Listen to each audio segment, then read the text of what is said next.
基列耶琳人就下來，將耶和華的約櫃接上去，放在山上亞比拿達的家中，分派他兒子以利亞撒看守耶和華的約櫃。約櫃在基列耶琳許久，過了20年，以色列全家都傾向耶和華。撒母耳對以色列全家說：你們若一心歸順耶和華，就要把外邦的神和亞斯他錄從你們中間除掉，專心歸向耶和華，單單的侍奉他，他必救你們脫離非利士人的手。以色列人就除掉諸巴力和亞斯他錄，單單的侍奉耶和華。撒母耳說：要使以色列眾人聚集在米斯巴，我好為你們禱告耶和華。他們就聚集在米斯巴，打水澆在耶和華面前。當日禁食說：我們得罪了耶和華。於是撒母耳在米斯巴審判以色列人。非利士人聽見以色列人聚集在米斯巴，非利士的首領就上來要攻擊以色列人。以色列人聽見就懼怕非利士人。以色列人對撒母耳說：願你不住的為我們呼求耶和華我們的神，救我們脫離非利士人的手。撒母耳就把一隻押迨的羊羔獻與耶和華作全牲的燔祭，為以色列人呼求耶和華，耶和華就應允他。撒母耳正獻燔祭的時候，非利士人前來要與以色列人爭戰。當日耶和華大發雷聲，驚亂非利士人，他們就敗在以色列人面前。以色列人從米斯巴出來，追趕非利士人，擊殺他們，直到伯甲的下邊。撒母耳將一塊石頭立在米斯巴和善的中間，給石頭起名叫以便以謝，說：到如今耶和華都幫助我們。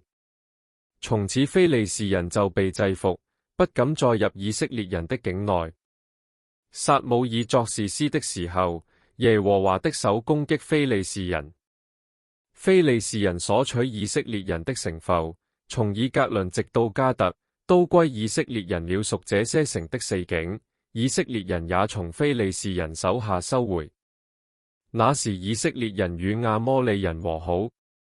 撒母耳平生作以色列的士師，他每年巡行到伯特利、吉甲、米斯巴，在這幾處審判以色列人。隨後回到拉馬，因為他的家在那裏，也在那裏審判以色列人，且為耶和華築了一座壇。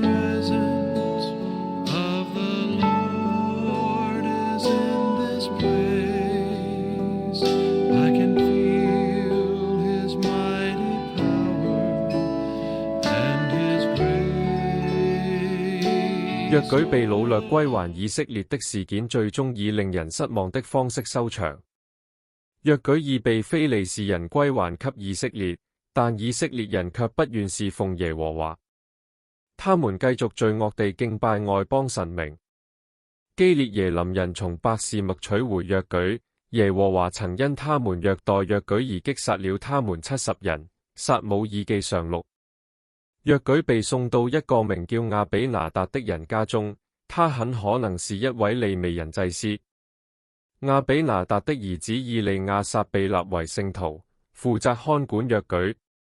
約舉在基列耶琳靜靜地存放了20年。撒母耳記上7。20年後，以色列人終於悔改，呼求耶和華拯救他們脫離非利士人的壓迫。撒母耳告訴他們，如果他們真心悔改，就必須拋棄所有外邦的神明，包括他們一直敬拜的巴力和亞斯他錄。他們必須全心全意地信靠耶和華，只侍奉他。撒母耳記上7。百姓照着撒母耳的話去做之後，撒母耳召集全國的人到米斯巴聚集，在那裏為他們向耶和華禱告。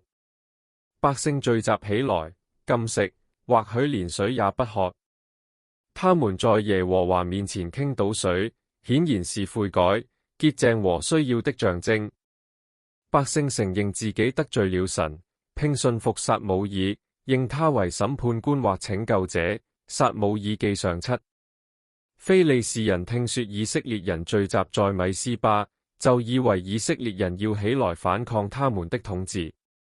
非利士人的5個首領派兵到米斯巴，企圖在叛亂發生之前將其鎮壓。以色列人懇求撒母耳繼續向神禱告，求神拯救他們。撒母耳記上7。非利士人的軍隊逼近時，撒母耳獻上一隻羔羊作燔祭，並為以色列呼求神。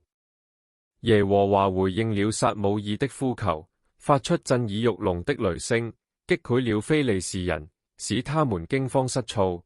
以色列人得以追擊並擊敗他們。撒母耳記上7。撒母耳在附近立了一塊石頭，稱之為以比尼撒，意思是幫助之石。耶和華一直幫助他的百姓，直到今日。撒母耳記上7。非利士人被逐出以色列的領土，甚至連他們所佔領的東部地區也都被趕了出去。在撒母耳在世期間，神的手一直與非利士人作對，以色列人甚至與迦南的古居民亞摩利人締結了和平。安息與和平的季節降臨大地。撒母耳記上7。撒母耳一生擔任以色列的士師，在履行其領導職責的過程中，他巡視了伯特利、吉甲、米斯巴以及他的家鄉拉瑪，並在那裡為耶和華築了一座壇。撒母耳記上7。